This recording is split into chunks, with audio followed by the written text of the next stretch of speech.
Hello everyone, selamat datang di Kinci Nongol. Kali ini Kinci Nongol akan ceritain ke kalian semua tentang seorang monster lucu yang lahir dari perut seorang laki-laki. Film ini tuh lucu dan mengharukan, jadi Kinci Nongol saranin agar nonton sampai habis. Tanpa berlama-lama, inilah Monster Hunt. Dikisahkan pada suatu zaman manusia hidup berdampingan dengan makhluk yang posisinya hampir sama dengan tatanan kehidupan manusia, yaitu monster. Manusia yang merasa rasnya lebih mulia dari monster mulai melakukan pergerakan untuk memonopoli dunia dan pada akhirnya menyatakan perang melawan monster hingga membuat monster kalah dan diusir ke pegunungan terpencil. Lalu, ras manusia membuat sebuah pembatas antara dunia manusia dan dunia monster sehingga nggak ada lagi yang boleh melintasi perbatasan tersebut. Dan pemerintahan sekarang dikuasai oleh dinasti Qing. Namun terjadi perang internal dalam dunia monster, di mana ada sekelompok monster yang melakukan kudeta terhadap Raja Monster hingga menyebabkan Raja Monster tewas. Tak cukup sampai di sana, para monster pemberontak yang dipimpin oleh Raja baru dunia monster masih ingin memberantas seluruh pengikut sebelumnya, termasuk para ajudan dan keluarga raja agar tidak ada yang tersisa untuk mengambil tahtanya. Akan tetapi sang ratu dari raja sebelumnya ternyata masih hidup, di mana ia dikawal oleh beberapa pengikut yang masih tersisa. Dan yang lebih penting lagi adalah kenyataan bahwa dia sedang hamil, di mana menurut ramalan anak dari ratu itu akan mengubah dunia manusia dan dunia monster. Dalam pelarian menegangkan itu, sang ratu diburu oleh seekor monster besar pengikut raja baru, di mana dia dengan ganas menumbangkan dua pengawal sang ratu. Dengan wajah ketakutan, sang ratu berhasil disergap oleh monster itu. Tiba-tiba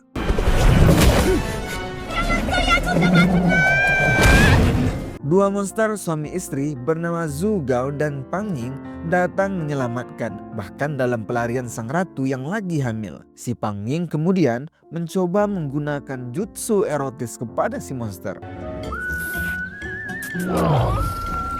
Tak terima istrinya disahwati oleh musuh, Zhu Gao pun langsung menampolnya.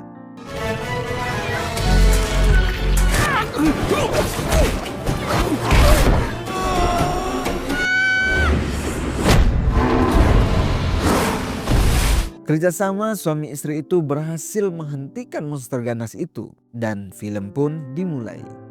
Di sebuah desa bernama Yongning hiduplah beberapa kepala keluarga, di mana desa itu dipimpin oleh seorang laki-laki tampan bernama Song Yi Tianyin. Keributan seperti ini sudah sering terjadi di desa terpencil ini.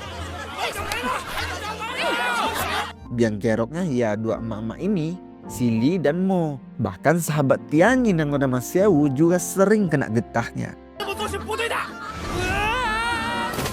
Namun tetap aja setia membantu Tianyin menjahit baju para warga yang sering robek gak jelas.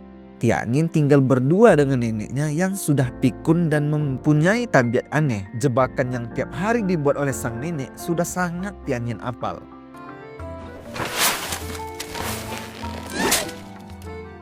Keluarga Marga Song ini adalah keluarga yang secara turun-temurun menjadi pejabat pemerintah dalam bidang perburuan monster. Tentunya dengan bakat kungfu dan ilmu tenaga dalam yang luar biasa. Suami nenek ini bernama Song Jiang, adalah mantan ketua biro pemburu monster untuk pemerintah. Mereka mempunyai seorang anak laki-laki yang bernama Song Daitian, yang tak lain adalah ayah dari Tianyin, yang juga pemburu monster dengan keahlian pedang yang hampir tiada lawan. Nah, malah Tianyin ini yang bisanya cuma masak dan menjahit, jauh berbeda dengan ayah dan kakeknya. Untuk itu, sang nenek selalu mengeluarkan pedang berkarat pusaka keluarga Song, di mana pedang tersebut merupakan pedang sakti untuk membunuh monster. Dan setelah itu, sang nenek pamit pergi untuk mencari anaknya, yaitu Daitian yang sudah lama menghilang tanpa jejak. Ini yang masih menimbulkan tanda tanya besar bagi Tianyin. Kenapa sang nenek tetap bersikukuh mencari ayahnya yang sudah tega meninggalkannya? Di tempat yang lain, negara bernama Biro Pemburu Monster, tempat berkumpulnya para pemburu monster mulai dari tingkat 1 sampai tingkat 5 dan tingkat seterusnya. Terlihat seorang ketua biru tersebut sedang memberikan arahan agar menangkap bayi Raja Monster, supaya dunia monster akan kacau dan para monster akan kocar-kacir kemana-mana. Sehingga para pemburu monster yang selama ini kurang kerjaan karena sudah jarang monster yang muncul bisa kembali menunjukkan skill mereka yang sesungguhnya. Namun ada sedikit kejanggalan di mana ketua biru yang dipanggil Tuan G itu memiliki kursi yang aneh, bisa bergerak-gerak layaknya makhluk hidup. Nah, kisah menariknya akan segera dimulai dengan bertemunya Tianyin dengan dua orang suami istri yang tingkahnya lumayan aneh. Di mana sang istri mencium aroma tubuh Tianyin dengan penuh gairah, membuat sang suami sangat cemburu. Saat mereka berdua diajak ke warung Tianyin, kebetulan dia punya usaha warung. Ada seorang gadis yang terus memantau dan mengikuti mereka. Lalu si gadis langsung masuk dengan memesan pesanan aneh yang membuat semua yang ada di sana terkejut. Akan tetapi Tianyin yang gak mau pelanggannya hilang selera membalasnya dengan nada konyol. Kemudian suasana menjadi tegang karena tiba-tiba si gadis langsung menyerang dua pasangan suami istri itu.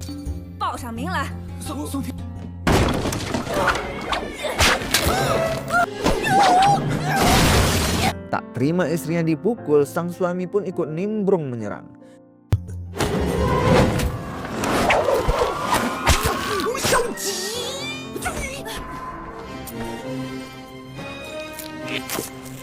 Ternyata dua orang suami istri itu adalah monster yang sedang menyamar, yaitu Zugao dan Pangying. Dan si gadis ini ternyata adalah seorang pemburu monster tingkat 2. Bisa dilihat dari kalung koin yang dia kenakan menunjukkan dia masih tingkat 2. Dia bernama Hu Xiaolan. Lalu pertengkaran terjadi di antara dua monster itu karena saling menyalahkan. Namun tiba-tiba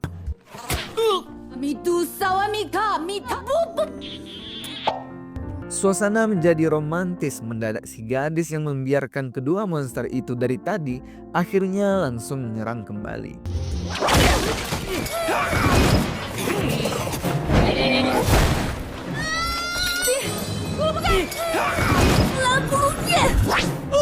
Di tengah-tengah pertarungan, Tianyin yang bersembunyi di kamar tiba-tiba dihampiri oleh sang ratu monster, di mana saat itu juga muncul seorang pria yang tiba-tiba menangkap Zugao dan Pangying. Dia juga seorang pemburu monster bernama Logang dengan kalung 4 koin yang menunjukkan tingkatannya di atas Xiaolan. Lalu Tianyin keluar dari kamar karena ditodong oleh sang ratu hingga membuat Logang mengeluarkan perangkapnya. Untungnya dihadang oleh Xiaolan yang mana kemudian sang ratu kabur setelah meludahi Tianyin. Setelah Logang pergi membawa dua monster pengawal, Xiaolan pun memutuskan untuk menginap di rumah Tianyin. Yang agaknya sudah kayak si pemilik rumah, mengetahui Xiaolan akan tidur seranjang dengannya, membuat jiwa laki-lakian Tianyin meronta-ronta kegirangan. Akan tetapi, itu hanyalah tipuan Xiaolan saja, karena ternyata Tianyin malah diikat dan dikunci mulutnya agar dia bisa tidur nyenyak tanpa takut diperbagongkan. Di waktu yang sama, Zugao dan Pangying sedang dirantai oleh Logang malah melakukan paduan suara dan mendendangkan lagu aneh.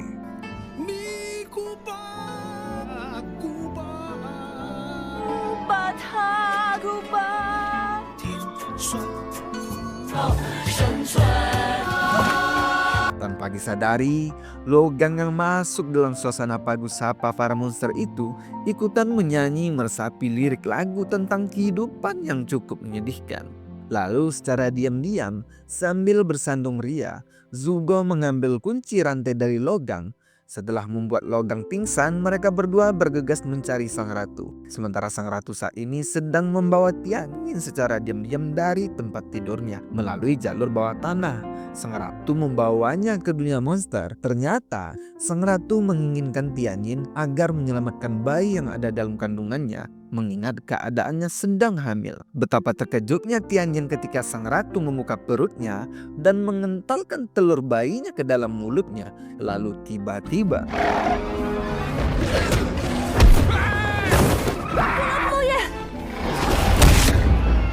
untungnya Xiaolan datang tepat waktu setelah mengetahui ada lubang di samping tempat tidurnya, sehingga mengantarkannya ke tempat ini.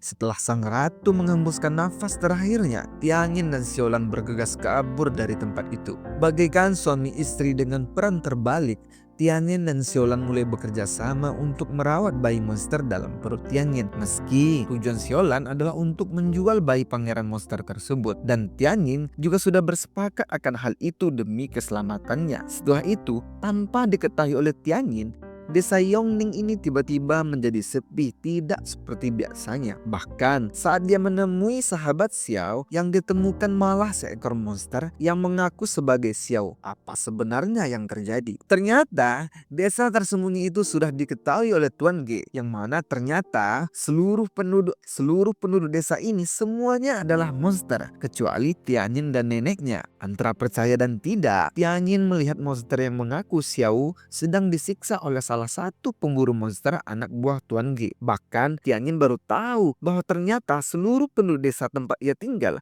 adalah sekumpulan para monster. Dia masih bingung kenapa ayahnya memasrahkan desa yang penuh dengan monster ini kepadanya, dan kenapa neneknya masih aja terus mencari ayahnya. Saat itu juga desa Yongying berubah menjadi lautan api oleh pasukan pemburu monster. Keesokan harinya, Tianyin dan Xiaolan melakukan perjalanan bersama sambil menunggu lahirnya sang bayi pangeran monster. Kemudian tibalah mereka berdua di sebuah warung makan di mana kehamilan Tianyin yang tidak lazim ternyata membuat selera makannya semakin tinggi. Lalu alangkah terkejutnya Xiaolan saat mengetahui Logang juga muncul di sana, yang pada akhirnya juga menyadari bahwa bayi pangeran monster yang seandainya dijual harganya selangit itu ada dalam perut Tianyin. Lalu terjadilah penyerangan dari Logang yang membuat heboh orang-orang.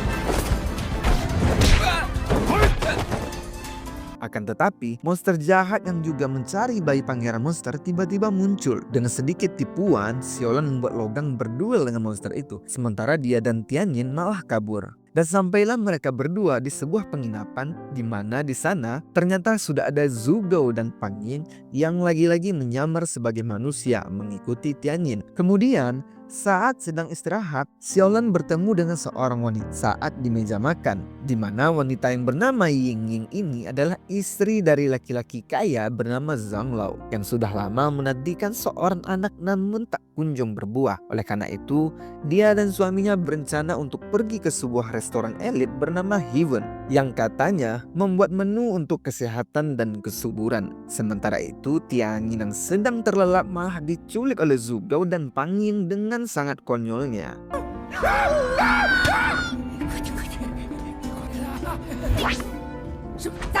Untungnya, Xiaolan cepat-cepat datang dan menghentikannya. Kemudian betapa terkejutnya Xiaolan melihat Tianyin yang bergeliat, tanda-tanda akan melahirkan.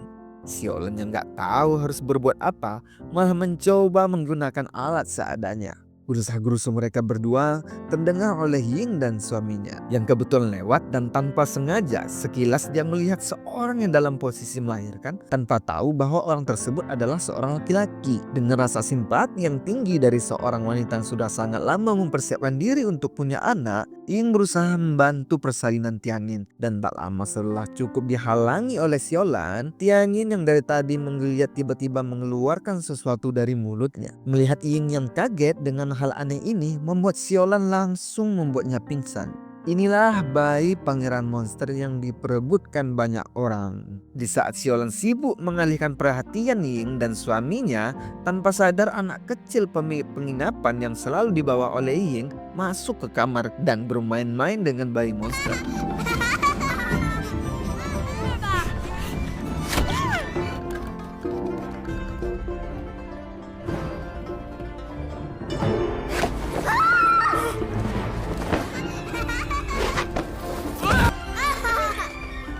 Dalam perjalanan, si monster kecil mengalami demam sehingga mengharuskan Xiaolan dan Tianyin merawatnya layaknya anak sendiri.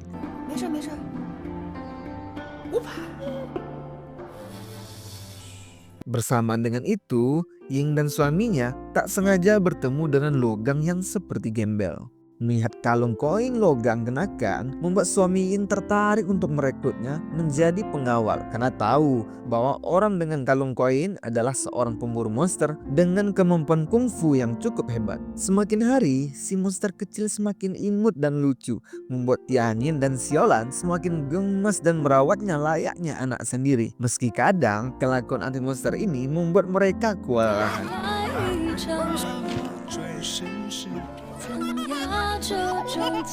Dengan sedikit didikan dari Tianyin, monster kecil ini dilatih untuk tidak memakan makhluk hidup.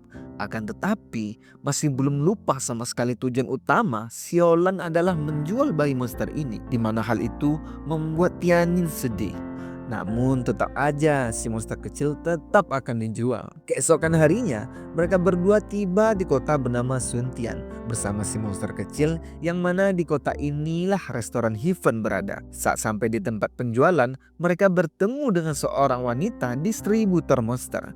Kemudian saat wanita ini menyerahkan sejumlah uang, beralihlah kepemilikan si monster tersebut. Mungkin sebenarnya Xiaolan sedikit ragu untuk melakukan transaksi ini, karena sedikit banyak si monster kecil sudah seperti memiliki ikatan batin yang cukup kuat dengannya.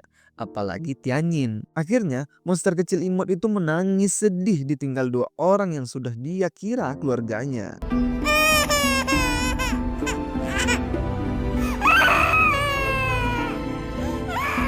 Ternyata bukan hanya si monster, Tianyin dan Xiaolan juga merasakan kehilangan. Apalagi melihat kebersamaan seorang anak dengan ibunya di tempat makan. Hingga pada keesokan harinya, saat Xiaolan menemukan sebuah kain yang terselip di ransel Tianyin, barulah mereka sadar bahwa mereka telah melakukan kesalahan besar. Sesegera mungkin mereka berdua kembali ke tempat penjualan monster untuk mengambil kembali si monster kecil. Ternyata si monster kecil sudah nggak ada di sana, melainkan berada di sebuah restoran bernama Heaven. Terlihat seorang wanita dengan keahlian chef yang luar biasa. Dia adalah kepala koki di restoran Heaven ini. Minyak goreng panas sudah disiapkan untuk menggoreng monster kecil. Namun betapa terkejutnya semua orang saat mengetahui minyak panas itu bagaikan air biasa bagi si monster kecil. Nah, di saat bersamaan, dua orang monster pengawal ratu, Zugou dan Pang Ying datang ke restoran Heaven ini. Dan ternyata para bangsawan juga datang ke restoran ini untuk menikmati hidangan monster yang katanya sangat bagus untuk kesehatan. Ying Ying dan suaminya juga sudah ada di sini bersama pengawal barunya yang tak lain adalah Luogang, di mana Pang Ying sangat terkejut melihat orang yang dulu pernah menangkapnya. Untung saja penampilannya sebagai manusia tidak diketahui oleh Luogang sang pemburu monster. Kemudian Tianyin dan Xiaolan akhirnya memasuki area restoran. Meskipun mengalami sedikit kesulitan, di saat para tamu kalangan bangsawan sedang sabar menunggu menu spesial restoran ini, yang tak lain adalah pangeran monster kecil, di dapur malah terjadi kekacauan di mana ternyata si monster kecil memiliki fisik yang sangat luar biasa, beda dengan para monster yang lain. Meskipun berbagai cara untuk memasaknya sudah dilakukan, namun gagal maning, hingga kepala koki jadi stres dan frustasi. Akhirnya,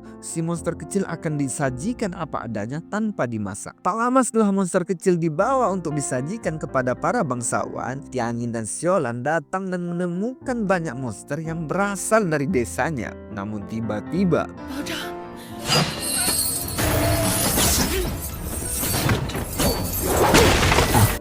seorang pemburu monster datang menyerang. Melihat levelnya lebih tinggi dari Xiaolan, dia pun memutuskan untuk kabur, tapi tidak dengan Tianyin. Dia bertekad untuk menyelamatkan teman-teman monsternya hingga terjadilah hal yang mantap. Lalu pertarungan pun semakin memanas.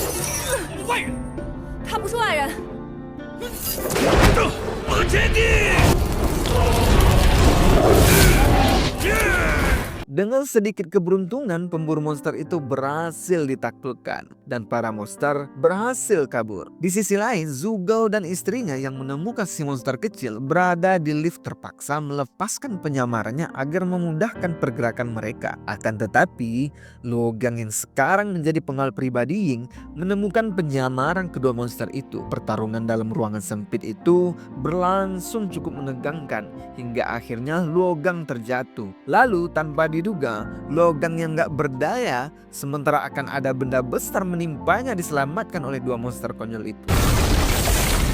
Berkat penyelamatan itu, hati Logang jadi luluh dan mulai berbalik badan membantu dua monster itu mengalahkan pemburu monster anak buah Tuan G. Sementara itu Tianyin dan Xiaolan malah bertemu dengan sang nenek dan lagi-lagi si nenek menawarkan pedang karatan kepada Tianyin yang katanya pedang itu akan berfungsi dengan baik saat diasah dengan darah. Lalu kemudian mereka bergegas menuju tempat utama restoran ini, di mana ternyata si monster kecil sudah siap dibelah oleh pemburu monster menggunakan serangga yang bisa membelah apa saja, termasuk kerasnya kulit monster. Dengan cepat, Xiaolan menghentikan serangga itu dengan sihir anehnya.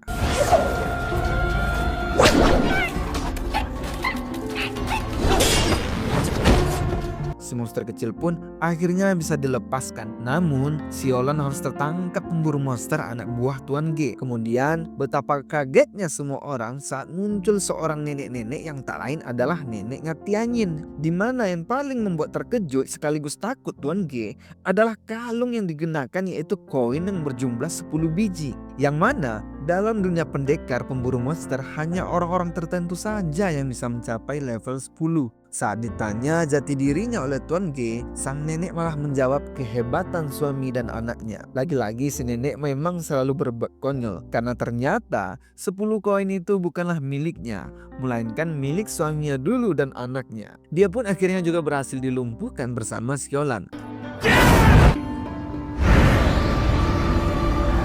Melihat sang nenek dan wanita yang baru saja menjadi kekasihnya terancam, akhirnya Tianyin dengan memberanikan diri membawa si monster kecil. Akhirnya Tianyin keluar dengan membawa si monster kecil. Akan tetapi yang dilakukan ternyata adalah menembaki Tuan G dan anak buahnya menggunakan mulut si monster kecil.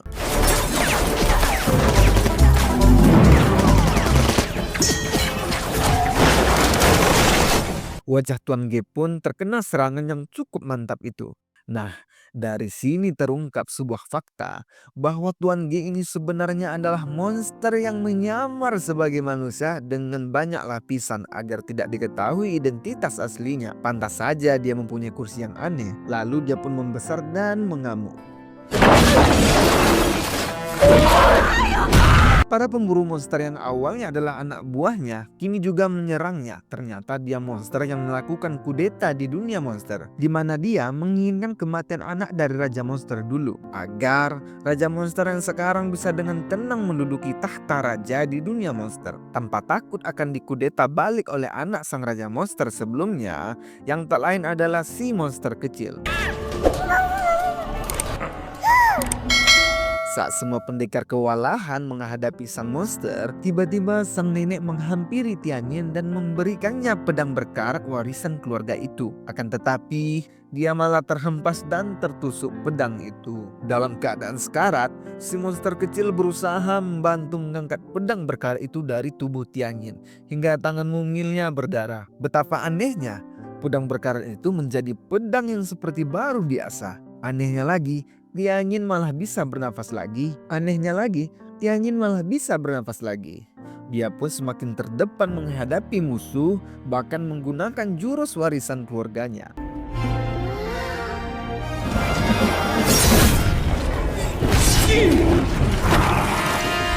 Dan akhirnya monster itu pun berhasil dikalahkan bersamaan dengan Logang juga berhasil mengalahkan pemburu monster anak buah Tuan G. Kemudian sang nenek memberikan Tianyin sebuah kalung koin 1 yang menjadikannya seorang pemburu monster tingkat 1. Setelah kejadian cukup aneh sekaligus menegangkan di kota Suntian, Tianyin dan Xiaolan berencana berpisah dengan si monster kecil untuk diserahkan kepada para penduduk desa Yongning yang sekarang akan menjadi tempat baru untuk ditinggali. Dan si monster kecil ini akhirnya diberi nama oleh Tianyin dengan nama Wuba. Perpisahan yang mengharukan terjadi agar Wuba bisa tenang dan damai dengan kehidupan barunya. Sama seperti yang dilakukan oleh ayahnya dulu, Tianyin pura-pura marah dan mengusirnya.